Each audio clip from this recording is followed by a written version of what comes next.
سکھ اور دکھ اپنی تقدیر سے ملتے ہیں۔ امیری اور غریبی کا اس سے کوئی لینا دینا نہیں۔ رونے والے عالیشان محلوں میں بھی روتے ہیں، اور جن کی قسمت میں خوشیاں ہو وہ جھوپڑی میں بھی ہنستے رہتے ہیں۔ زندگی میں کسی بھی انسان کو اتنا قریب مت کرو کہ وہ آپ کو معمولی سمجھنے لگے۔ بات تو صرف چاہت اور احساس کی ہوتی ہے، ورنہ دوست اور دشمن ایک ہی حرف سے شروع ہوتے ہیں۔ ہمیشہ میٹھے بول بولو تاکہ کبھی آپ کو واپس لینا پڑے تو کڑوی نہ لگے۔ ہمیشہ غلطی عورتوں کی نہیں ہوتی، مرد بھی خامیوں سے بھرا ہوا ہے۔ ایک دوسرے کے خامیوں پہ پردہ ڈال کر اصلاح کر لینا ہی نکاح ہے۔ لباس پر جتنا مرضی عطر مہنگا لگاؤ، اخلاق کی خوشبو کا مقابلہ نہیں کر سکتا۔ ادب کا دروازہ اتنا چھوٹا اور تنگ ہوتا ہے کہ اس میں داخل ہونے سے پہلے سر کو جھکانا پڑتا ہے۔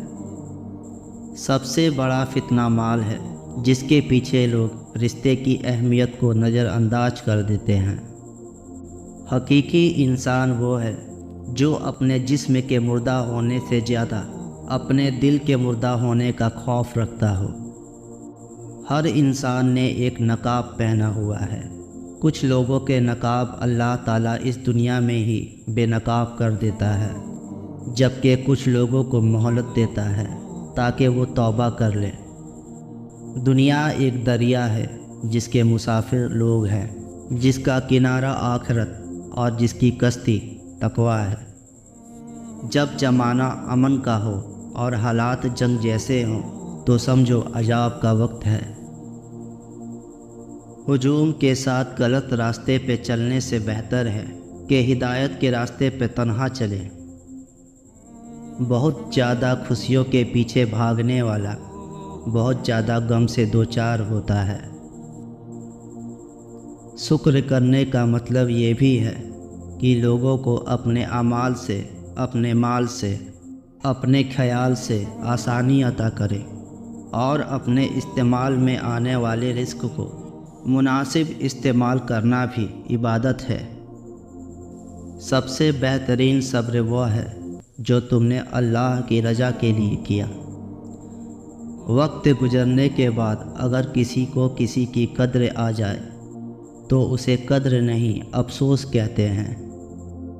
زمانہ بھی عجیب ہے، ناکام لوگوں کا مذاق اڑاتا ہے اور کامیاب لوگوں سے جلتا ہے۔ جو شخص استغفار میں لگا رہے، اللہ تعالیٰ اس کے لیے ہر دشواری سے نکلنے کا راستہ بنا دیتے ہیں۔ ہر فکر کو ہٹا کر کشادگی فرمائیں گے، ایسی جگہ سے رزق دیں گے جہاں سے اس کو گمان بھی نہ ہوگا۔ سورہ یوسف مثال ہے، وہ آزماتا اسی سے ہے جو تمہیں بے حد پیاری ہوتی ہے، تاکہ تمہیں اس چیز سے ملنے کی طرف اللہ سے ملوا دے۔ کسی کا دل نہ دکھاؤ، اگر اس نے صبر کر کر اللہ پر چھوڑ دیا تو تمہارے لیے مسئلہ بن جائے گا۔ جہاں برا کہے چپ ہو جاؤ، جہاں ستائے صبر کرو۔ اللہ کی قسم ایسی طاقت بنو گے، پہاڑ بھی آپ کو راستہ دیں گے۔ عورت کے لیے یہ بہت ہی مبارک ہے کہ اس کی پہلی اولاد لڑکی ہو۔ جس شخص کی بیٹیاں ہو اسے برا مت سمجھو۔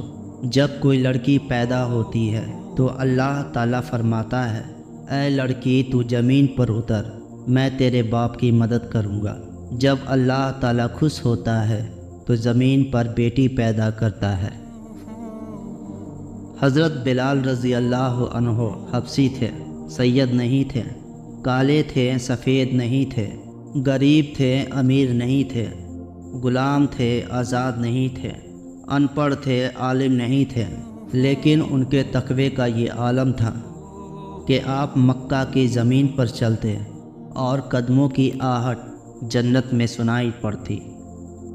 والد کے سامنے اونچا نہ بولو، والد کی سختی برداشت کرو، والد کا احترام کرو، والد کی باتیں غور سے سنو، والد کے سامنے نظریں جھکا کر رکھو۔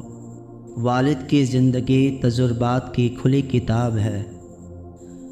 حضرت موسیٰ علیہ السلام نے ایک بار اللہ تعالیٰ سے سوال کیا، اے اللہ، تیرے ناراض ہونے کی کیا نشانی ہے؟ ہمیں کیسے پتہ چلے کہ تو ناراض ہے؟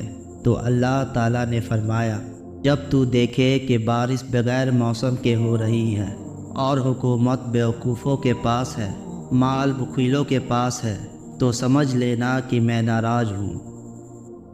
میٹھا بول علم ہے، چاہے انگوٹھا چھاپ بولے، کڑوا بول جہالت ہے، چاہے تمام ڈگریاں پاس کرنے والا بولے۔ یاد رکھیں، زبان میں ہڈی نہیں ہوتی، لیکن یہ ہڈیاں توڑوا دیتی ہے۔ ہماری زندگی میں وہ شخص سب سے بہترین ہوتا ہے جو ہمیں اس وقت بھی سمجھتا ہے جب ہم خود بھی اپنے آپ کو سمجھ نہیں پاتے۔